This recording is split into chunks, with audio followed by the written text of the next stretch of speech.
নমস্কাৰ বন্ধু বান্ধৱীসকল, আশা কৰোঁ সকলো ভালে আছে। মোৰ আন এটি ভিডিঅ'লৈ তোমালোকক পুনৰবাৰ স্বাগতম জনাইছোঁ।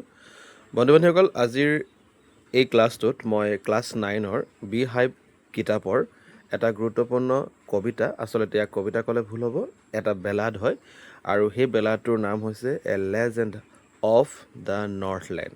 তো ইয়াৰ ওপৰত আলোচনা আগবঢ়াম। Ballad is a song. বেলাডটো সাধাৰণতে এটা গীত বুলি ক'ব পৰা যায়, যিয়ে নেকি সৰু সৰু ষ্টেঞ্জাত কিছুমান ষ্টৰীৰ কথা কি কৰে বৰ্ণনা কৰে। Ballads are a part of a folk culture, popular culture and are passed on orally from one generation to the next. গতিকে বেলাডবোৰ কি হয়, মানুহৰ মুখে মুখে অৰ্থাৎ অৰেলি চলি অহা কিছুমান লোক সংস্কৃতি হয়। এই যে এটা প্ৰজন্মৰ পৰা আন এটা প্ৰজন্মলৈ যেতিয়া এই গীতবোৰ বা এই কবিতাবোৰ বা এই কথাবোৰ যেতিয়া গৈ থাকে বা মানুহৰ মাজত প্ৰচলিত হৈ থাকে, তাকে আমি বেলাড বুলি কওঁ। So' a legend of the Northland is a ballad. গতিকে এ লেজেণ্ড অফ নৰ্থলেণ্ডো এটা কি হয়, বেলাড হয়। কবিজনৰ নাম হৈছে ফিভি কেৰী। চ' ইয়াত আৰম্ভণিতে কোৱা হৈছে, this poem narrates the legend of an old lady. So' এই কবিতাটোত এটা লেজেণ্ড অৰ্থাৎ অল্ড ট্ৰেডিশ্যনেল ষ্টৰী তাক কি কৰা হৈছে, নেৰেটছ কৰা হৈছে অৰ্থাৎ বৰ্ণনা কৰা হৈছে, য'ত এগৰাকী মহিলাই হু এংগ্ৰিড ছেইণ্ট পিটাৰক কি কৰিছিলে, খং উঠাইছিলে। বিকজ অফ আৰ গ্ৰীড, তাইৰ লোভৰ কাৰণে ছেইণ্ট পিটাৰৰ কি উঠিছিল, খং উঠিছিল, আৰু তাৰ বিষয়ে ইয়াত বৰ্ণনা কৰিছে। ছেইণ্ট পিটাৰ হৈছে খ্ৰীষ্টান ধৰ্মৰ প্ৰচাৰক, অৰ্থাৎ তেওঁ ধৰ্ম উপদেশ দিয়া এজন ব্যক্তি। এতিয়া আমি কবিতাৰ প্ৰত্যেকটো ষ্টেঞ্জাক ভালদৰে বুজিবলৈ চেষ্টা কৰিম।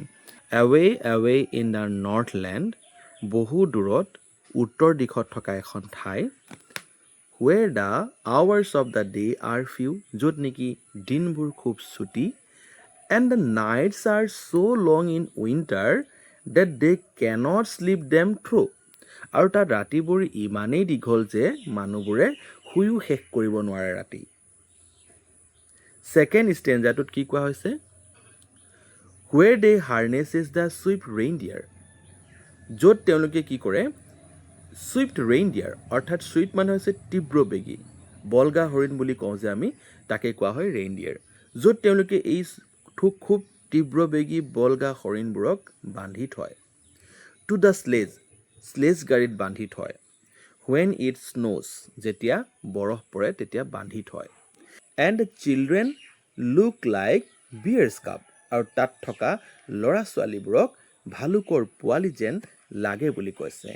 ইন দেয়াৰ ফানী ফাৰী ক্লথছেছ, তেওঁলোকৰ ফানী অৰ্থাৎ ধেমেলীয়া, আৰু ফাৰী মানে হৈছে নুমাল কাপোৰবোৰৰ কাৰণে, অৰ্থাৎ নুমাল কিছুমান কাপোৰ পিন্ধে আৰু ঠাণ্ডাৰ পৰা বাচে, সেইকাৰণে এই ল'ৰা ছোৱালীবোৰক বিয়েৰ্ছ কাপৰ লগত তুলনা কৰিছে। থাৰ্ড ষ্টেঞ্জাটোত কোৱা হৈছে, দে টেল দেম এ কিউৰিয়াছ ষ্টৰী, কিউৰিয়াছ মানে হৈছে কৌতূহল, তাত থকা মানুহবোৰে তেওঁলোকৰ সন্তানক বা ল'ৰা ছোৱালীবোৰক কিছুমান কৌতূহল ষ্টৰী কয়। আই ডোণ্ট বিলিভ ইটছ ট্ৰু, আৰু মই এই ষ্টৰীবোৰ সঁচা বুলি বিশ্বাস নকৰোঁ। এণ্ড য়েট, তথাপিও, you may learn A lesson, তাৰ পৰা কিন্তু তুমি এটা শিক্ষা লাভ কৰিব পাৰিবা সেই ষ্টৰীবোৰৰ পৰা। ইফ আই টেল দ্য টেল টু ইউ, ইয়াত TALE টেল মানে হৈছে সাধু কথা।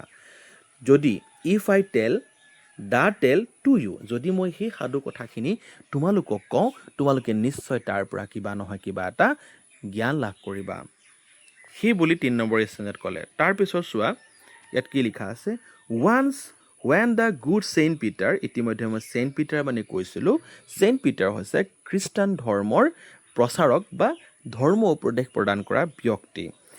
লিভড ইন দ্য ৱৰ্ল্ড, এসময়ৰ কথা আছিলে এই গুড ছেইণ্ট পিটাৰ যেতিয়া পৃথিৱীত বাস কৰি আছিল, and walked about it preaching, পৃথিৱীত চাৰিওফালে তেওঁ ধৰ্ম উপদেশসমূহ প্ৰদান যেতিয়া কৰি আছিল, just as he did you know, তোমালোকে নিশ্চয় জানা তেওঁৰ কামেই এইটো হয় যে তেওঁলোকে ধৰ্ম উপদেশ প্ৰদান কৰিবৰ কাৰণে বিভিন্ন ঠাইত ভ্ৰমণ কৰি থাকে।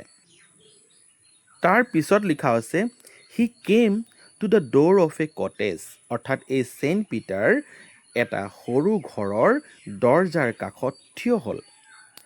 ইন ট্ৰেভেলিং ৰাউণ্ড দ্য আৰ্থ, গোটেই পৃথিৱী ঘূৰাৰ পিছত, অৰ্থাৎ সেই গোটেই দিনটো তেওঁ ধৰ্ম উপদেশ প্ৰদান কৰাৰ পিছত তেওঁ এটা সৰু ঘৰৰ সন্মুখত থিয় হৈ আছে। Where a little woman was making cakes, য'ত যি ঘৰত এগৰাকী মহিলাই কি কৰি আছিলে, মেকিং কেকছ অৰ্থাৎ কেক বনাই আছিলে।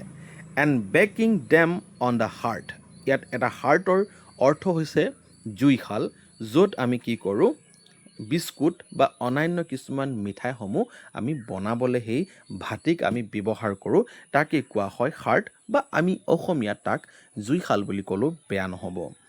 গতিকে সেই জুইশালত কি কৰিছিলে, সেই কেকবোৰক বেকিং কৰি, অৰ্থাৎ কেকবোৰক তাত ভৰাই দিছিলে আৰু সেকিছিলে কেক বনাবৰ কাৰণে। And being faint with fasting, fasting মানে হৈছে উপবাস, লঘোণে থকা, তাৰমানে উপবাসত থকাৰ কাৰণে এই চেইণ্ট পিটাৰ কি হৈ গৈছিলে, ফেইণ্ট হৈ গৈছিলে। ফেইণ্ট মানে প্ৰায় দুৰ্বল হৈ যোৱা, অৰ্থাৎ মূৰ্ছা যোৱা বুলি ক'লেও বেয়া নহয়। For the day was almost done, আৰু গোটেই দিন যিহেতু তেওঁ সেই কামটো কৰি শেষ কৰিলে আৰু তেওঁৰ এতিয়া সম্পূৰ্ণৰূপে ভাগৰি পৰিছে। হি আক্স, অৰ্থাৎ চেইণ্ট পিটাৰে কিবা এটা বিচাৰিলে, আক্স হাৰ, অৰ্থাৎ এই লেডিগৰাকীক, অৰ্থাৎ এই ৱমেনগৰাকীক কিবা এটা বিচাৰিলে। From her store of cakes, তাৰ কেকৰ যি ষ্ট'ৰ আছিলে তাৰ পৰা কিবা এটা বিচাৰিছে। To give him A single one, আৰু সেই কেকৰ ষ্ট'ৰৰ পৰা যিকোনো এটা কেক খাবলৈ বিচাৰিলে। নেক্সট ইয়াত চোৱা, so' she made a very little cake, আৰু সেইকাৰণে তাই চেইণ্ট পিটাৰক দিবৰ কাৰণে একেবাৰে সৰু এটা কি কৰিলে, কেক বনালে। বাট এজ ইট বেকিংলি, আৰু যেতিয়া তাক সিজাবৰ কাৰণে যেতিয়া ভাটিত ভৰাব বিচাৰিছে, চি লুক এট ইট, তেতিয়া সেই কেকটোক চাইছিল আৰু কি কৈছে চোৱা, এণ্ড থট, আৰু চিন্তা কৰিছিল, it seemed too large to give away, আৰু চিন্তা কৰি পাইছিল যে এই কেক টুকুৰা দিওঁতে এনেকুৱা লাগিছে যেন কেক টুকুৰা বহুত ডাঙৰ টুকুৰা এটা মই দি দিছোঁ। Therefore she needed another, আৰু সেইকাৰণে সেই ডাঙৰ টুকুৰাটো নিদি, অৰ্থাৎ যি টুকুৰা কেক দিব লৈছিলে সেই কেক টুকুৰা তেওঁৰ কাৰণে, অৰ্থাৎ সেই মহিলাগৰাকীৰ কাৰণে বহুত ডাঙৰ বুলি এটা ভাৱ হৈছিল। সেইকাৰণে তেওঁ কি কৰিলে, বেলেগ এটুকুৰা কেক সিজাবৰ কাৰণে কি কৰিলে, আটা বা ময়দা মঠি ল'লে, সেইটো বুলি কৈছে ইয়াত। And still a smaller one, আৰু আগতকৈ অলপ সৰুহে কেক ল'লে এবাৰ। বাট ইট লুকড, কিন্তু তাক যেতিয়া আকৌ সেই সৰু কেকটোক যেতিয়া আকৌ চাইছিল, হুৱেন হি টাৰ্ণড ইট অভাৰ, যেতিয়া নেকি সেই কেকটোক ভাটিত ভৰাবলৈ যেতিয়া লৈছিল তেতিয়া চাইছে, আৰু চাওঁতে তেওঁ কি পাইছে, as large as the first had done, আগৰটোতকৈ আৰু বেছি ডাঙৰ যেনহে লাগিছে তাৰমানে।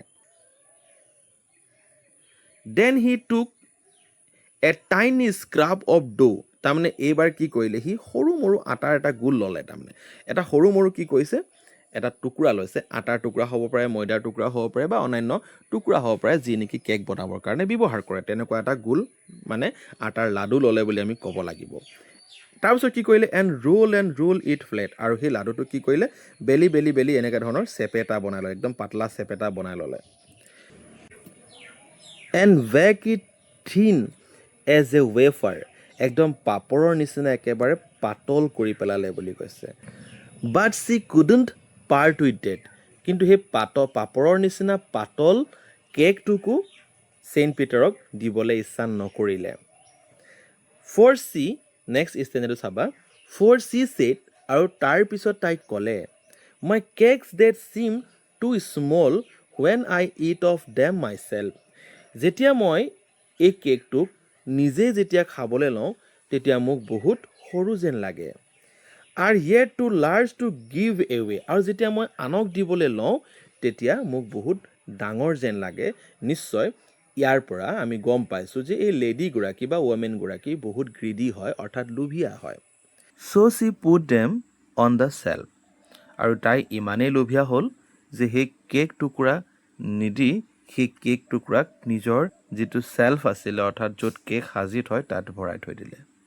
The saint Peter grew angry, আৰু সেইকাৰণে চেইণ্ট পিটাৰৰ এতিয়া খং উঠিছিল। For he was hungry and faint, যিহেতু চেইণ্ট পিটাৰক খুব ভোক লাগিছে আৰু তেওঁ খুব দুৰ্বল হৈ আছে। And surely such a woman was enough to provoke a saint. Provoke মানে হৈছে উত্তেজিত কৰা। এই ধৰণৰ মহিলা এগৰাকী চেইণ্টক উত্তেজিত কৰিবলৈ যথেষ্ট, যিহেতু মহিলাগৰাকী খুব লোভীয়া। এতিয়া এই দুটা ষ্টেঞ্জাত চেইণ্ট পিটাৰে এই লেডিগৰাকীক উদ্দেশ্য কৰি কিছুমান গুৰুত্বপূৰ্ণ কথা কয়। এণ্ড হি ছেড, আৰু তাৰপিছত তেখেতে কয়, you are far too selfish, তুমি বহুতেই স্বাৰ্থপৰ যে to dwell in a human form, তুমি মানুহ হিচাপে জীয়াই থকাৰ কোনো যোগ্য নহয়। To have both food and shelter and fire to keep you warm, তুমি এই যে খাদ্য বাসস্থান লৈ জীয়াই থকাৰ কোনো তুমি উপযোগী নহয়, আৰু নিজকে গৰম কৰিবৰ কাৰণে তুমি জুই লৈ থকাৰো তোমাৰ কোনো যোগ্যতা নাই, কাৰণ তুমি মানুহ হৈ থকাৰেই যোগ্য নহয় বুলি ক'লে, কাৰণ তুমি ইমানেই লোভীয়া। Now you shall build as the birds do, এতিয়া তুমি চৰাই যেনেকৈ ঘৰ বা বাঁহ সাজে তুমি তেনেকৈ নিজৰ ঘৰ বা বাঁহ সাজিব লাগিব। And shall get your scanty food, আৰু তুমি তোমাৰ স্কেণ্টি মানে খুব ক্ষুদ্ৰ, খুব কম পৰিমাণৰ খাদ্য তুমি পাবলৈ সক্ষম হ'বা। বাই বৰিং এণ্ড আৰু তুমি সেই খাদ্য কেনেকৈ পাবা? চৰায়ে যেনেকৈ উঠেৰে কুটি কুটি, অৰ্থাৎ সৰু সৰু কৰি যেনেকৈ খাদ্য গোটাই, তেনেকৈ তুমি খাব লাগিব। All day in the hard and dry wood, গোটেই দিনটো তুমি টান আৰু শুকান কাঠত কি কৰিব লাগিব? ঠোঁটেৰে কুটি কুটি খাব লাগিব বা খাদ্য সংগ্ৰহ কৰিব লাগিব, সেইবুলি এই ষ্টেঞ্জাত ক'লে। নেক্সট তাৰপিছত লিখা আছে, then up she went through the chimney, আৰু সেই কথাষাৰ শুনাৰ কোৱাৰ লগে লগে সেই লেডিগৰাকী অৰ্থাৎ মহিলাগৰাকী তেওঁৰ যিটো জুইশাল আছিলে, সেই জুইশাল যিটো এনেকৈ চিমনি থাকে নহয়, তাতে সোমাই গ'লগৈ, তাৰমানে সেইটো কথা কৈছে। নেভাৰ স্পিকিং এ ৱৰ্ড, আৰু এটাও শব্দ মুখেৰে মাতিবই নাপালে। And out of the top flew a woodpecker, আৰু ওপৰ ফালেদি এটা উড পিকাৰ, অৰ্থাৎ তোমালোকে পিকচাৰ দেখা পাবা, উড পিকাৰ মানে কি, তেনেকুৱা ধৰণৰ এটা চৰাই হৈ ওপৰ ফালৰ পৰা ওলাই আহিলে। ইয়াত উড পিকাৰ বুলি তোমালোকে শব্দ এটা পাইছা, উড পিকাৰক অসমীয়াত কোৱা হয় কাঠৰোকা। For she was changed to a bird, এতিয়া তাই এটা চৰাইলৈ ৰূপান্তৰিত হৈ গ'ল। She had a scarlet cap on her head, তাৰ মূৰত যিহেতু এটা উজ্জ্বল ৰঙা বা সেন্দুৰীয়া বৰণৰ এটা টুপি আছিলে। And that was left the same, আৰু সেইটো একেদৰে থাকি গ'ল। But all the rest of her clothes were burn, আৰু যিহেতু বাকী গোটেইখিনি যি কাপোৰ আছিলে, গোটেই কাপোৰখিনি জ্বলি ছাৰখাৰ হৈ গ'ল, সেইকাৰণে লিখা আছে, black as a coal in the flame, জুই শিখাত থকা কয়লাৰ দৰে ক'লা যেন লাগিছে তেওঁক এতিয়া। And every country school boy, মানে গাঁৱত থকা সকলো স্কুলৰ ল'ৰা ছোৱালীবোৰে হেজ চিন হাৰ ইন দ্য উড, এই হাৰ মানে কাক বুজাইছে? এই চৰাই অৰ্থাৎ উড পিকাৰক বুজাইছে। সেই উড পিকাৰটোক হাবিত দেখা পায়। Where C leaves in the trees, আৰু এই চৰাইটোৱে এতিয়া ক'ত থাকে? গছত বাস কৰে। টিল দিছ ভেৰি ডে, এতিয়াও সেই চৰাইজনীক আমি দেখা পাওঁ। বৰিং ফৰ ফুড, সেই চৰাইজনীয়ে এতিয়াও নিজৰ খাদ্য নিজৰ ঠোঁটেৰে খাদ্যসমূহ মিহি কৰি অৰ্থাৎ গাঁত খান্দি খাদ্য বিচাৰিবলগীয়া হয়। এই কবিতাটো ইমানেই আছিলে, আৰু এই কবিতাটোৰ পৰা নিশ্চয় তোমালোকে কিবা এটা শিক্ষা লাভ কৰিছা, যে আমি কেতিয়াও লোভ কৰিব নালাগে, অৰ্থাৎ যদি লোভ কৰোঁ তেতিয়া আমাৰ পাপ হয়, আৰু লোভেই পাপেই মৃত্যু, আমি জানোৱেই যিহেতু। গতিকে এই কবিতাটোৰ যিখিনি ৰাইমিং স্কিম আছে বা পয়েটিক ডিভাইচ আছে, সেইখিনিক আমি ইয়াৰ নেক্সট ভিডিঅ'ত আলোচনা কৰিম। গতিকে আজিলৈ ইমানেই আছিলে। যদি ভিডিঅ'টো ভাল পাইছা, প্লিজ লাইক শ্বেয়াৰ কমেণ্ট এটা কৰি দিবা। ভিডিঅ'টো সম্পূৰ্ণ চাবৰ বাবে অশেষ ধন্যবাদ। থেংক ইউ ফৰ ৱাচিং।